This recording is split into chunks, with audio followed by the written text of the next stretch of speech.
Well, welcome to another Bible Truth broadcast from Facebook and YouTube. I'm Evangelist Tom Gillum. I'm an itinerant evangelist that believes in expositional preaching. I like to do it line upon line, precept upon precept. I like to do it in a series form. I like to do it with enthusiasm. It's a joy to have you here on the broadcast today. I hope you'll have a Bible handy, notebook, something to write with. We'll find our text today in the book of Hebrews, chapter number 13. Book of Hebrews, chapter number 13. We are preaching a series of messages that are there on YouTube. You can also go to our website, tomgillum.com.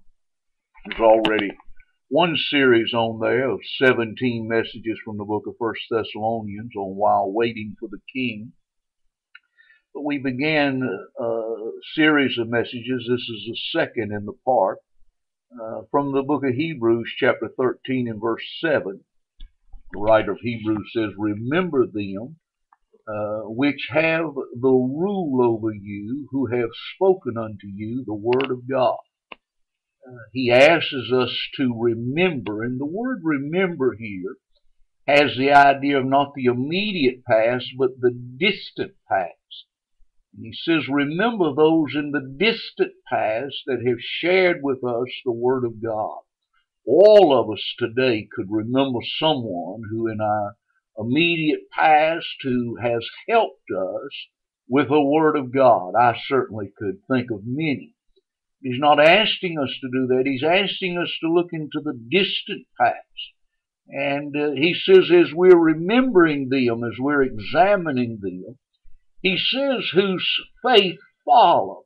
He said, find out what kind of faith they had and seek to imitate it, mimic it. He said, then, considering the end of their conversation, he said, find out how they ended their life and seek to do the same. So we began a series of messages looking at some from the distant past. And we have began this series with the life of Jonathan and Sarah Edwards.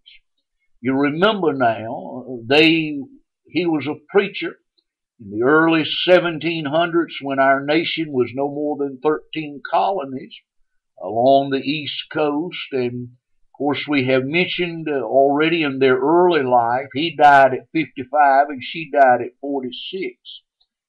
But we are amazed at what they accomplished of an eternal value in such a short time, that hundreds of years after they lived, we still speak of them today. This is the subject of our series. Is there any among us like these? And we began on our last broadcast to move from their early life to their middle life. And I reminded you that Jonathan Edwards and Sarah Edwards both were raised in a home where they were saturated with the Word of God. And they were taught from the beginning that God was big and man was little, that God was deity and man was dead, that God was omnipotent and man was impotent. And that was the saturation of their life. And Jonathan spent 13 hours a day in the study of the Word of God. He only gave 1 hour a day to his family, but I think before this study is over, we'll see clearly what was accomplished of an eternal value with just that 1 hour of pacific uniting with his family. Jonathan Edwards was known for preaching 2 sermons that ignited in our early beginning stages of our nation the Great Awakening, where God swept hundreds and hundreds of people into the kingdom. Those 2 sermons, one of them I thought was an interesting title. I was wondering if this title was up on the marquee for this Sunday at your church. What would you think? The Justice of God in the damnation of sinners. God's rightness, God's fairness in sending men to hell. What a title, but what a powerful sermon. I would remind you that Jonathan Edwards was a very introverted man, and he had very thick glasses that he wore, and he read his sermons by a lamplight. But oh, how the power of God fell. Men trembled and thought they were going to hell while he was preaching. I wonder if there's any among us like that on that side of my YouTube screen as well as on this side of this YouTube screen. And then I am reminded of probably one of the most famous sermons that Jonathan Edwards preached was Sinners in the Hands of an Angry God. That text, it's a fearful thing to fall into the hands of the living God. Jonathan Edwards talked about God had man's soul on a spider web. He could at any time cut the scissors and cut man's soul from this world and drop him in hell. They said while he preached that men held on to the post in the room and screamed out they thought they were going to hell while he was preaching. He was a man who was saturated with the Word of God and had none of the antics and all the styles of preaching that you and I feel like, or we call that sometimes, boy, that's real preaching. No, he was just very monotone, just thick glasses, and just sort of hung over maybe his notes and just read them out loud. But oh, how God's power did fall. Is there any among us like these?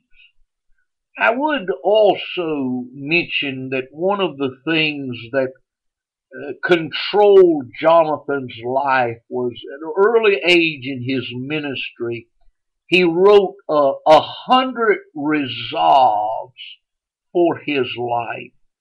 I mention only one or two of them that even just reading them just blows my mind that a man of God would have such resolve. I am reminded of the old songwriter said, I am resolved to follow the Lord, leaving the paths of sin behind. I notice one of the resolves that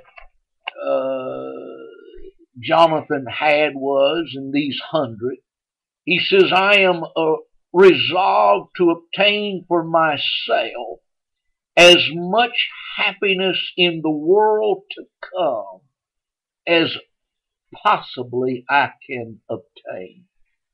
Most of our goals today is how much happiness can I obtain here? It was not so with Jonathan.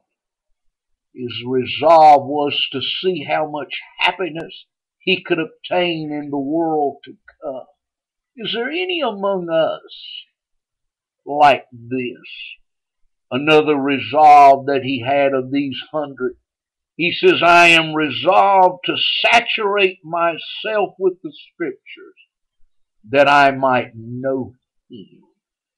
In all of his growing up days, his dad saturated him with the Scriptures. But even now, in his adult life, he still feels like he does not know all that he can know about Christ. And he's still saturating himself with the Scriptures. I was thinking about Paul.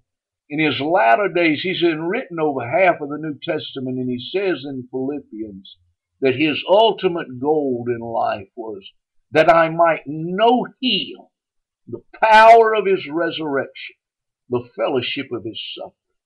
Oh, he desired to saturate and know the Scriptures and thus know Christ. Is there any among us like these? Another resolve that Jonathan had, he says, I am resolved to live with all my might as long as I may live.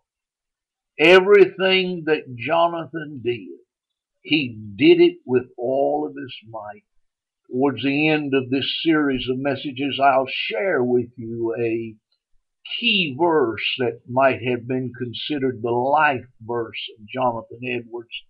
But what resolves this man? He had 100, and all of them are just, they're not weak, just milk toast ideas. But they are resolves that he kept going back to and going back to and rehearsing and memorizing and holding to these resolves in his life. No wonder God used him in such a powerful way to sweep so many into the kingdom. Is there any among us like these? I would also begin today, I probably will not have time to conclude, but I'll begin to mention Sarah's middle life. Remember, she grew up in a home where she was saturated with the scriptures. Her father was the founder and president of Princeton College. Sarah, while married to Jonathan, gave birth to 11 children. She made the home so that her husband would be a success. That was her goal constantly, was to make Jonathan look good. She was in charge of all the house duties, from shearing the sheep to the spinning of the yarn, to sewing all that they wore, growing and producing and cooking all that they ate, fruits and vegetables, the slaughter of the animals, tending the house, and homeschooling 11 kids. I've often wondered what she did in her spare time. Maybe she slept. But is there any among us like these two? He lived to be 55, she lived to be 46, but accomplished so much of an eternal value in such a short while that we even speak of them today. Well, it's been a joy to have you on the broadcast again today, here on Bible Truth Ministry, YouTube, Facebook broadcast. We'll continue this series and Jonathan and Sarah Edwards again on the next broadcast. Remind you of our study website, tomgillum.com. Have weekly Bible studies there. Several hundred are archived. Have a daily devotional page there. And we also have an audio section there, and you can hook up with these broadcasts there. If I can be of any help to you, any service, pray about anything, you can email me at tbgillum, Gilliam, tbgillum at AOL.com. Thanks for listening today to the broadcast.